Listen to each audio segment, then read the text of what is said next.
Welcome all.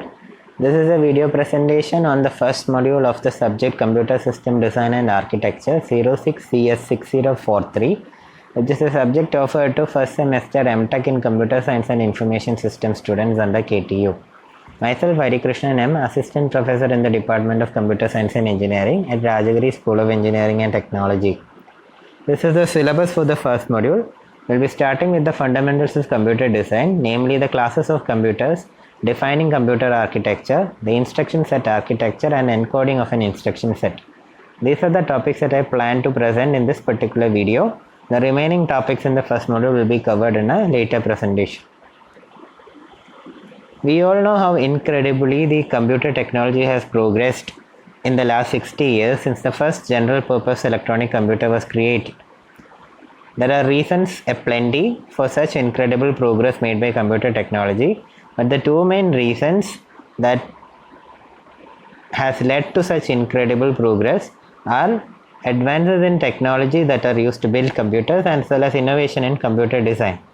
But however much computer technology has progressed over the last few years, the progress arising from better computer architectures has been much less consistent. We all know that microprocessors emerged in the late 1970s. This basically led to a virtual elimination of assembly language programming, and thereby a reduced need for object code compatibility was created. Creation of a standardized vector independent operating system such as Unix and Linux lowered the cost and risk of bringing out a new architecture as well. In the early 1980s, RISC architecture was developed, which led to instruction level parallelism as well as use of caches. Thread level and data level parallelism followed. The graph shown here shows the growth in processor performance since the mid 1980s. As you can see, there is a very sustained growth in the performance of processors since the mid 1980s to the late 2000s. Now the different classes of computers based on the time frames are shown here. In the 1960s, large mainframes existed as a form of computing. In the 1970s, mini computers came into existence. Desktop computers came into the picture in the late 1980s. Internet, World Wide Web, personal digital assistants, video games and set-top boxes came into the picture in the 1990s. Cell phones and embedded computers are now the norm in 2000s. The different classes of computers can be further explained as follows. Desktop computing involves low-end systems to high-end systems. They are general-purpose systems and they offer a variety of software. They are subject to cost-performance trade-offs. Servers provide larger scale and more reliable file and computing services. They provide high capacity, performance and reliability. Small servers to building size servers are available. Dependability and scalability are the key features of servers. Embedded computers are everyday machines. Microwaves, printers, washing machines, etc. to handheld devices such as cell phones, smart cards all make use of embedded systems. They have stringent power performance cost constraints.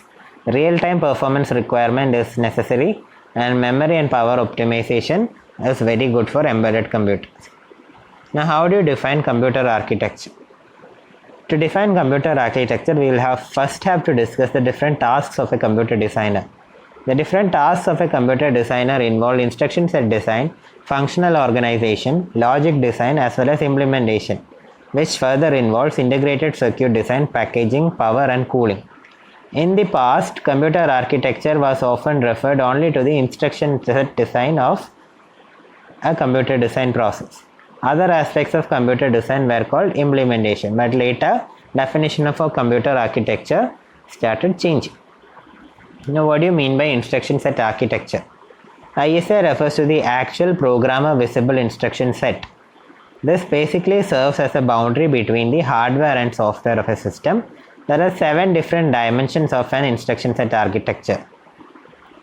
First is the class of ISA, general purpose register architectures. Register, memory and load store operations are actually performed. Memory addressing, byte addressing is used. Addressing modes available, register, immediate displacement modes are available in MIPS and 8086. Register indirect, indexed and based with scaled index are available in 8086 as well. Types and sizes of operands varied from 8-bit to 64-bit as well as IEEE 754 floating point in 32-bit operand sizes.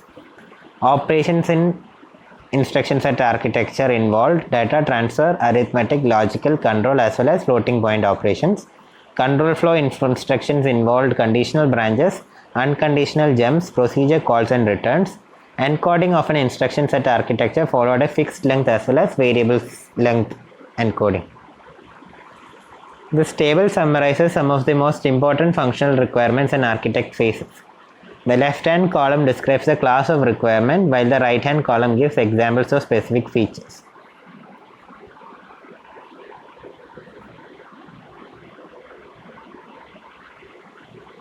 This basically covers the first half of the first module. The references used for preparing this video are the textbook on computer architecture, a quantitative approach, 4th edition by John L. Hennessy and David Patterson. Advanced Computer Architecture, Parallelism, Scalability and Programmability by Kai Huang and Naresh Jotwani. Memory Systems, Cache, DRAM and Disk by Bruce Jacobs Spencer and David T. Wang. Parallel Computer Architecture, a hardware-software approach by Morgan Kaufman Publishers. Written by David Kala, J. Pal Singh and Anup Gupta. Thank you all for your patient listening. I will meet you all in the next presentation with the next half of the first module.